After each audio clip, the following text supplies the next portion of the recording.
Have you ever felt like you're so tired that you would do a line of like crushed up coffee beans? Have you ever accidentally woke up early, gotten ready, and then actually realized that it's your day off? You don't need to go to work? Well, if you have experienced this, well, then welcome to adulthood. If you haven't, enjoy it because you're eventually going to get to that point where you have responsibilities and life gets very hard. If you guys haven't been able to tell, I'm tired, okay? It's been a very long week. I'm getting ready for the weekend. I've actually been working on this particular video in the background for like the past couple of weeks because it's something that I have technically covered in the past regarding McFarlane and making some of those DC Multiverse action figures exclusive to particular stores. But in today's video, I thought that we would go more in depth and just kind of give you guys my overall take on some of these exclusives and how personally I feel like they kind of, I wouldn't say they ruined the DC multiverse, but they were definitely one of like the ugliest factions or one of the ugliest features from the DC multiverse from McFarlane. This is coming from somebody that has sometimes supported McFarlane, most of the time, unless he was doing like absolute buffoonery, in which case I usually call it out. I talk about it. I make entire videos where I reference that particular feature, that particular instance that McFarlane kind of stepped out of line. And in today's video, I guess we're going to kind of talk about that. And hopefully you guys enjoy the video and you guys can let me know your thoughts down below in the comment section. So we're going to take a look at some of these exclusives that McFarlane has been offering and whether they've actually gone up in value. And like, I'll break it to you guys. Most of the figures on today's video have not. Okay, they're supposed to be very limited. They're supposed to be exclusives to a particular store. And people have spoken with their wallets. Nobody's interested in the store exclusives. And what's interesting about these, they're not just store exclusives, right? Like Hasbro does this from time to time, Mattel, so on and so forth, even McFarlane himself. But most of the time when they're store exclusives, it's usually a character that's not going to sell very well. He's, somewhat of an obscure character, but it's mostly brand new. Like the time that, and I just talked about this, the time that Hasbro decided to release their Walmart exclusive Venom or their Target exclusive Carnage. Like those were both upgrades over previous iterations, even though it was the same character and the same figure. There were some tweaks. It was essentially a retooled version. When McFarlane does these store exclusives, they're exactly the same figure. They're essentially just repainted. Sometimes he'll throw in like an action figure stand or one of these tiny little card stands that nobody seems to like, but he adds the most minimal amount of effort when it comes down to these figures. There are people that come out and actually defend these releases, but I'm not one of them. I actually go pretty hard at these. I criticize them because I just don't feel that they do a lot for McFarlane collectibles. And honestly, I do feel like it's kind of a sore spot in the McFarlane legacy, which I do feel like he kind of cares about in the long run. I don't think that he just cares about money. I do believe that he cares about the consumer and whether they actually like his product. Now, the first example that I wanted to showcase on today's video is the Dark Knight Returns Armored Batman. This was going to be limited to, if I'm not mistaken, 6,200 pieces. And then this was going to be made available through his very own website. And I've talked about this incessantly, but essentially it's not the best situation if you're a consumer, if you're a big fan of McFarlane, if you have to order through his store. There's usually at least like one markup on the price point and you have to pay for shipping. Sometimes he'll offer like little discount codes here and there, or he'll give other content creators discount codes that he can hand out. But for the most part, you're still paying more than you would pay if you were to order that same collectible or that same style of collectible from like Amazon or Target or so on and so forth. So this particular figure essentially is just a repainted version, if I'm not mistaken, of the original armored Batman that was offered with the Dark Knight Returns wave, which, by the way, I know that particular wave doesn't have like the best articulation. I've often just criticized it. I hate that Dark Knight Returns Superman and Batman. The articulation is absolutely horrendous, but in terms of like the aesthetics and the sculpt work and just the face sculpts all around, I actually really liked and enjoyed that particular action figure wave because, the Dark Knight Returns, that's very near and dear to my heart. But this one was definitely a cash grab, and you can clearly see it on eBay. There's no reseller market here, okay? If you're trying to resell this figure, you're getting about like low 20s. I think I've seen some of them for like 19.99 with free shipping, or some of them like in the mid 20s. But still, that's like under what you would have paid for this figure originally. I'm going to assume that it was marked up to like $30 and then with shipping. So people are definitely losing money, or it could just be McFarlane going over to eBay and try to sell these figures. But honestly, this is just a prime example of people not wanting these type of figures. It's supposed to be like a patina variant, which is, it's a cool effect, but it just doesn't make sense when you're offering the exact same figure just with a different color palette. If that's what you're into, then I guess you got what you wanted. But at the end of the day, this is just not it for me. And really, the community as a whole has spoken. Nobody's interested in this figure. It's just sitting on digital store shelves. And honestly, it's a really bad look for McFarlane. Sticking with the patina variants, we're actually looking at the Armored Kingdom Come Batman, which actually was a pretty welcomed version of Batman originally. And it kind of sold out, if I'm not mistaken. People were kind of like groveling for this particular version of Batman. And when they finally received it, it was great. McFarlane got praised and people were very excited about it. Then he decided to reuse that exact same body mold, throw a patina color variant on it, and make it a store exclusive, which was again available through his own website. Oh, and if you thought that 6,200 was a pretty large amount or a pretty large quantity for a store exclusive DC Multiverse action figure from McFarlane, well, what about 6,400? Because that's exactly the amount that he produced for this particular collectible.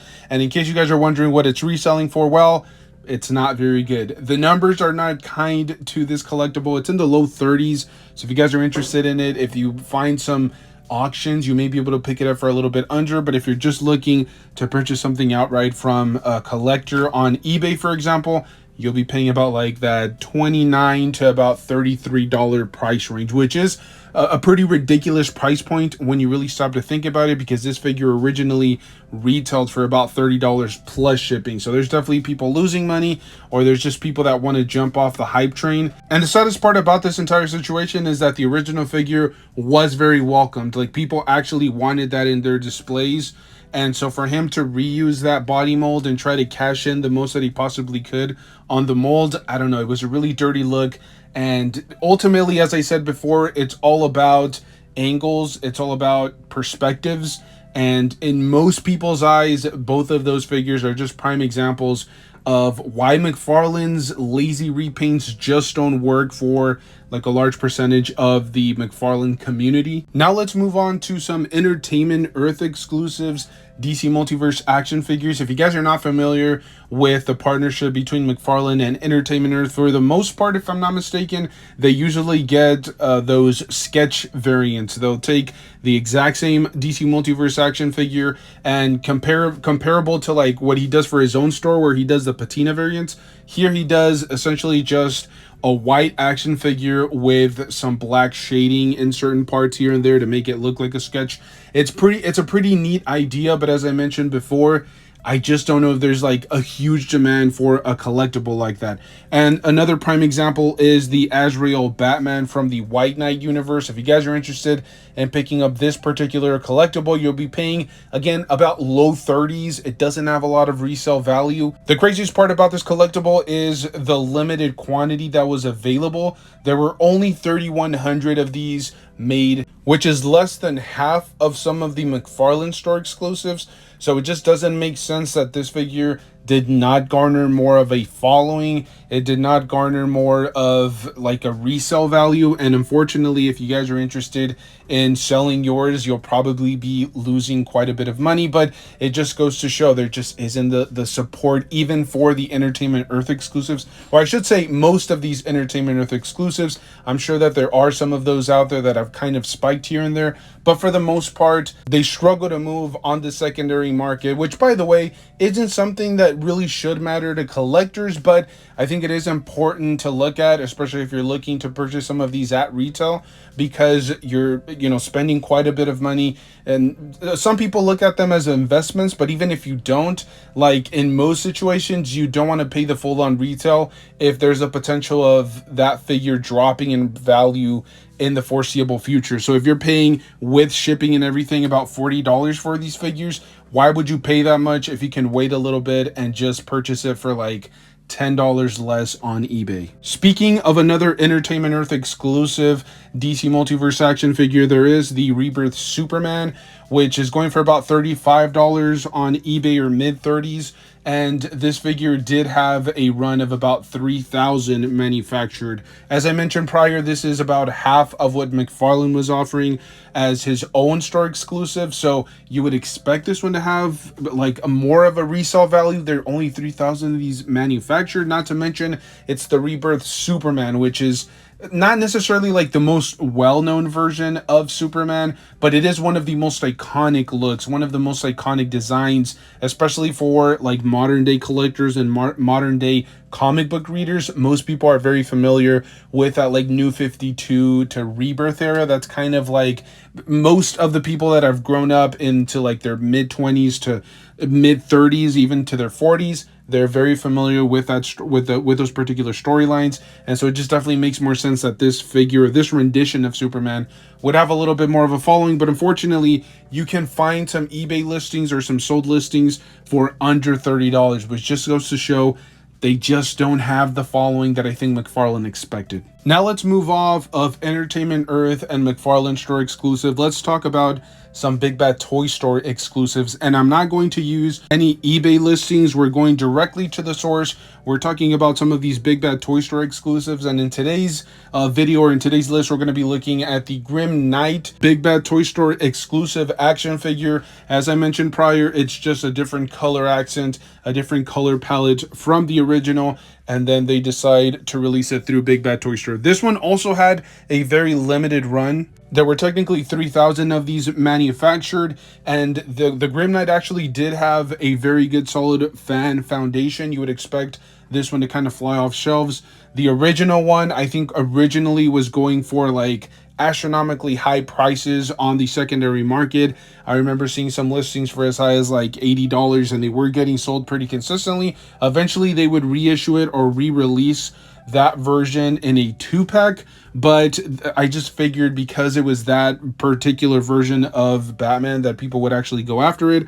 Unfortunately, it's still at retail on Big Bad Toy Store. You can actually pick it up yourselves if you guys really want to invest, or if you guys just want this particular rendition on your shelf. This is the prime opportunity to do so. Now taking a look at another Big Bad Toy Store exclusive from the McFarlane universe, let's take a look at that black and white accent Aquaman. I think this is based on the Rebirth universe, if I'm not mistaken. This one is actually on sale. It's marked down all the way to $13.50, and only 3,010 were made of these. I'm not sure why they added the extra 10 there, but as I've been saying throughout the entirety of the video, when the manufacturer gets really lazy and puts in the least amount of effort for some of the reveals, the community is just not going to follow them. Okay, the fan base is going to turn on that particular manufacturer, and this is just another one of those great examples. To have this figure sitting at $13.50 when only 3,000 of them were manufactured is absolutely crazy. It's insane to me. It's mind-blowing, and I think going forward, it could definitely put quite a bit of pressure on the Big Bad Toy Store and McFarlane partnership here. Maybe in the foreseeable future, they decide to not have any store exclusives being sold through their website, and maybe even like lower the print run. Right now they're doing about 3,000 of these. What about in the future? Maybe they decide to slash it and only have 1,500 of these. I'm sure that McFarlane would take quite a bit of a loss, but it just makes sense. These are just not selling. They're not flying off of shelves. They're just kind of sitting there and collecting dust. Now, some of you may actually believe that this is more of a DC Universe type of problem, that McFarlane has no issues when it comes down to his O-Spawn universe, but I'm going to give you guys at least one example that is in DC Multiverse, just to kind of shake things up and showcase that the issue is deeper than McFarlane and most of his fan base will make it seem. So let's take a look at the Mandarin, which was released a few years ago. It is based in his Spawn universe. That one had a run of 3,006 made, and that one is also being shopped online at a clearance or a discounted price of $17.99, continuing to show that it isn't just the entire situation with the DC Multiverse. Like, McFarlane in general just puts so little amount of effort into these releases. He doesn't add anything new, no new accessories, no updated head sculpt here and there, no retooling. It's the exact same figure, just in a different color scheme, and people just don't seem to respond very well to that, and I completely understand why. I'll give you guys one more example and then we'll end it, because it feels like I'm beating this to death. I'm just showcasing one example after another and saying the exact same thing. So let's end it here, okay? I'm going to give you guys a quick look at the Martian Manhunter from the Rebirth era. This is being shopped around on Big Bad Toy Store for essentially the same price, $17.99. Only 3,000 of these were made, which is, as I mentioned, kind of interesting, because this Martian Manhunter for a brief period of time was actually selling out online. It was a little bit difficult to find in person. So you would just assume that because there was that following, because people were actually supporting Martian Manhunter action figures, that maybe this one would have more success. But unfortunately, it's falling into that same category. Now, as I mentioned at the beginning of the video, I'm not going to skew the data. I'm not only going to give you guys bad examples. Eventually, we'll do a video and we'll take a look at some of these store exclusives that actually did spike in price. But for the most part, I think the consumers, the community spoke with their wallets and they said, no, we're not buying into this. If you actually want us to buy some of these store exclusives, you have to do something a little bit different. Retool the figure, do a different color palette, but also add extra accessories, maybe an action figure stand, something different to add more value to my display.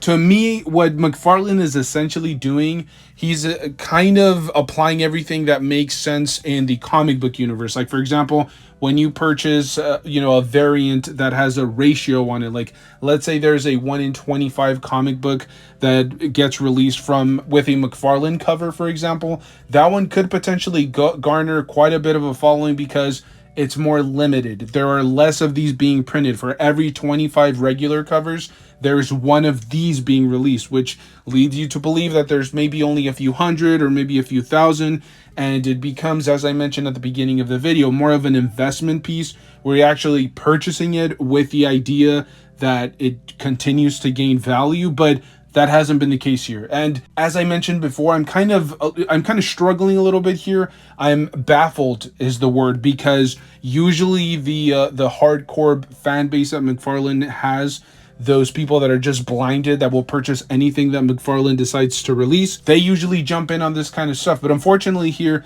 they kind of got a little bit smarter and they decided to just skip out on any of these releases, and they're just sitting on digital store shelves. I think this is a good message to send to a lot of the manufacturers, not just McFarlane. He's just a prime example of it at this moment, but Jada Toys is doing something similar where they decide to essentially give you the same action figure with a different color palette. The only difference here, and sometimes it's the Player 2 variant, I think is what they're referring to it as.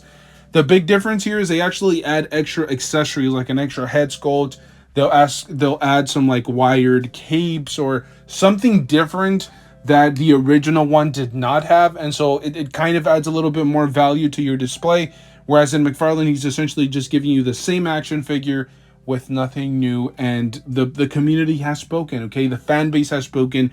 They want McFarlane to go away from this. And look, I'm not going to sit here and tell you that this is the exact reason for why McFarlane is losing the DC license. I think a lot of it has to do with his movie. I think a lot of it has to do with the fact he just didn't want to invest that much money into the line or keeping the line.